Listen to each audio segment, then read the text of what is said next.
Uma vez eu perguntei para uma pessoa dentro do ônibus, os ônibus eram lotados, eu em pé, do lado de uma pessoa, eu tomei coragem e perguntei para aquela pessoa do que se tratava aquela fila. E ela falou para mim, aquilo ali é a fila da aposentadoria. Eu olhei para aquela fila da aposentadoria, vi um monte de velhinho tirando calor de 30.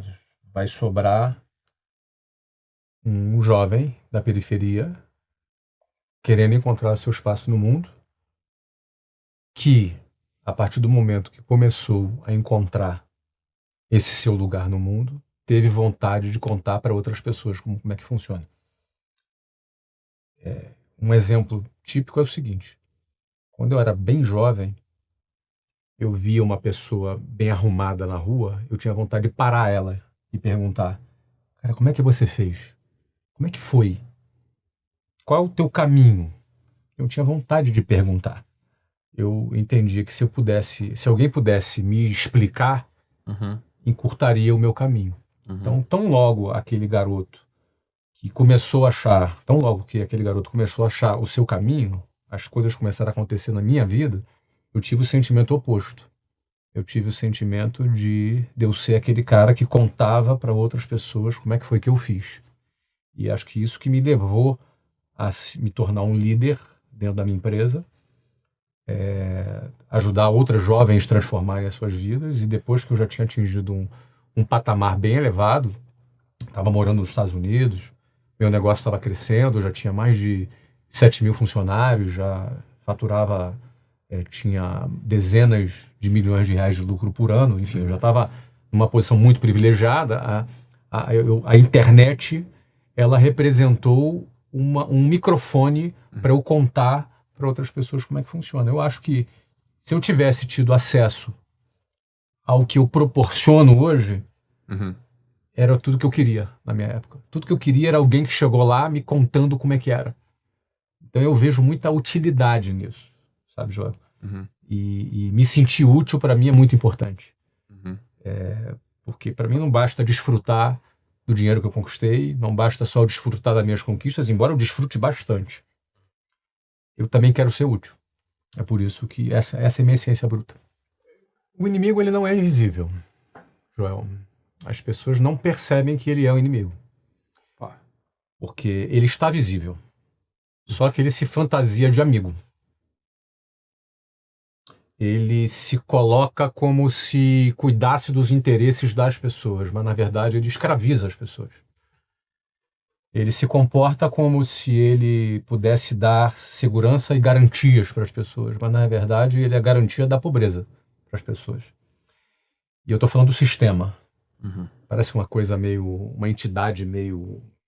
Sistema. O que é o sistema? O que é o sistema?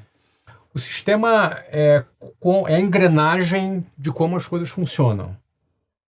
O sistema começa com um modelo educacional, que é seguido do emprego e que é seguido da previdência social. Esse é o sistema. Isso tudo nessa camada se apresenta como a solução e a garantia para as pessoas.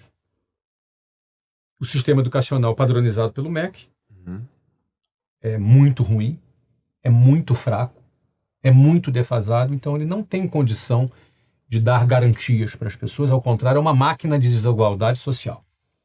Aliás, quem tem acesso a uma educação melhor, porque o pai pode pagar, não aquilo que o Estado oferece, tem vantagem. E eu percebi isso cedo quando eu fui fazer um concurso público, e vi que eu estava muito atrás, embora eu fosse um dos melhores alunos da escola pública. Então eu, com 13 anos de idade, fui fazer um concurso público e eu era um dos melhores alunos da turma. Me dei conta que eu era um dos piores daquele concurso. Então eu me senti enganado. Eu estava seguindo uma cartilha à risca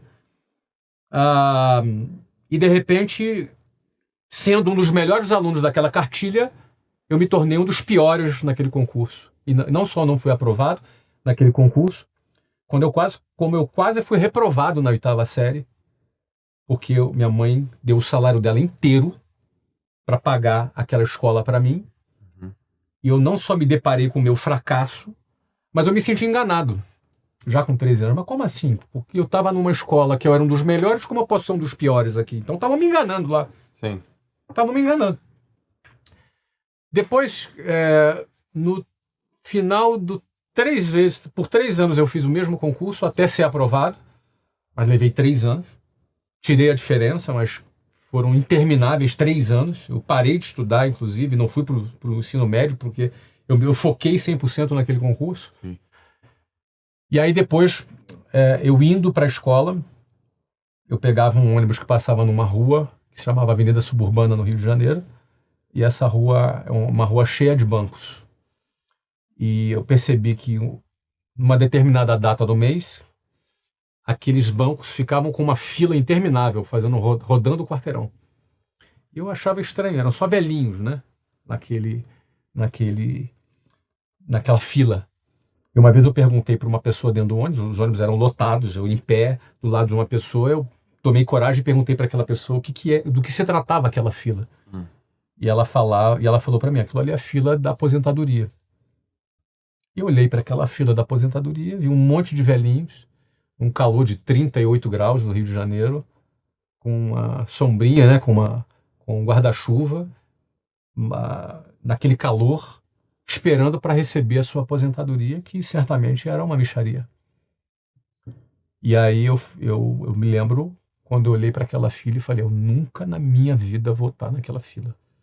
Nunca eu vou entrar nessa fila. Porque aquilo ali é o quê? É a fila do último estágio da vida de quem está dentro do sistema, que é a aposentadoria. E olha que naquela época não é como hoje. Naquela época você aposentava com 50 anos, depois teve reforma da Previdência, passou para 60, depois teve outra reforma. E vai ter outras, porque a conta não fecha. É um modelo falido, é um modelo que promete garantias, promete segurança, mas é um modelo completamente falido.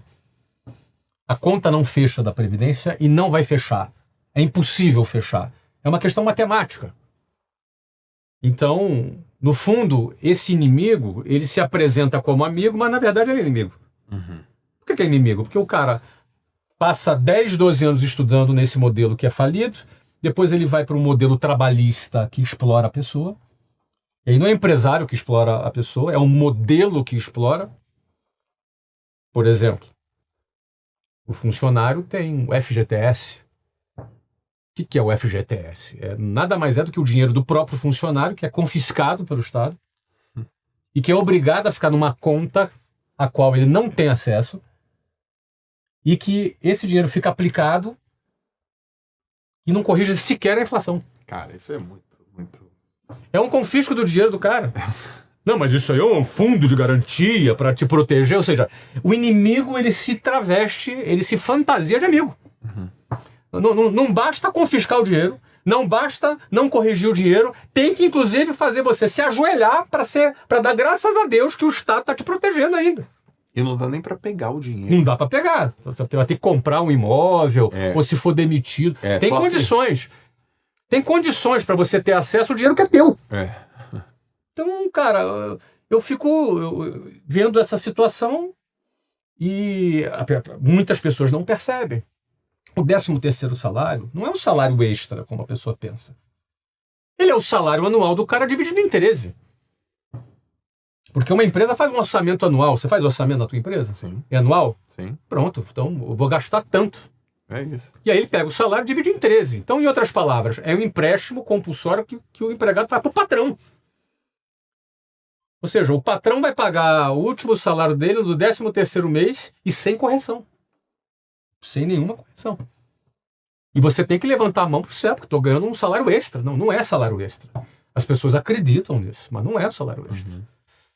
E aí entra a Previdência, e por aí vai, os descontos. Para pensar. Não, desconto tem muito. É um desconto descomunal. É descomunal. Descomunal, o desconto. E aí, se o cara ganha 10 mil reais, ele vai ter uns 3,5 de desconto. Aí ele recebe 6,5 na mão. Só que o seguinte, ele custa para a empresa 19. Isso. Porque o salário dele é 10, a empresa gasta 19. Ele recebe 6,5. Só que dos 6,5 que ele recebe, Joel, metade do que ele vai consumir é imposto. Metade. Em média, hoje no Brasil, 50% é imposto embutido. Tudo que você compra. Em média, claro. Tem produto que é menos, tem produto que é mais. Exemplo de carro, por exemplo, né? Carro é uns 40 e poucos por cento, 45%, mais ou menos, né? Eu não lembro de cabeça aqui, mas é 40 e poucos por cento. Cerveja deve ser 60%, 70%. Produtos de cesta básica é menos, mas na média, 50%. Em outras palavras, se você recebeu 6,5%, desculpa, se o teu salário era 10, você recebeu 6.500 na mão, no fundo, esses 6.500, tudo que você for comprar, metade é imposto. Então, no fundo, esses 6.500 vale 3.250. Só que você custou para a empresa 19. Aí, pronto, agora os 3.250 é teu. Não, meu querido, desse dinheiro você vai pagar IPTU ainda, vai pagar IPVA. Você entendeu, cara? Você vai ter que pagar a escola particular para o seu filho, porque você teve o teu salário descontado ali para pagar os impostos, só que a escola que o Estado entrega é uma porcaria. Aí você vai ter que pagar. A primeira coisa que uma pessoa, quando melhora de vida, Joel, é tirar o filho da escola pública e botar na escola particular. Porque ele quer o melhor para o futuro do filho. Então você paga 2 vezes. Aí você já pagou por segurança pública, mas o Estado sequer tem controle do território, porque tem bandidagem, tem PCC, tem Comando Vermelho, você tem um monte de facção que domina, porque o Estado não tem controle sequer do território, de muitos lugares. E aí você tem que pagar segurança. Aí você vai morar num condomínio fechado, vai pagar um carro blindado, você vai pagar seguro. Mas aí é o seguinte, você pagou pelo SUS. Você pagou pela educação, você pagou pela saúde pública. Mas agora com aquele 3.200 de um salário que era 10, que você custa 19, você vai ter que pagar agora plano de saúde. Então, esse sistema escraviza as pessoas. Não é o empresário que escraviza a pessoa, é esse sistema que escraviza. E ele se traveste de amigo, cara. Não é amigo, é inimigo. Quando as pessoas entendem que é inimigo, aí o jogo muda. Aí ela vai ter uma outra postura. Entendeu?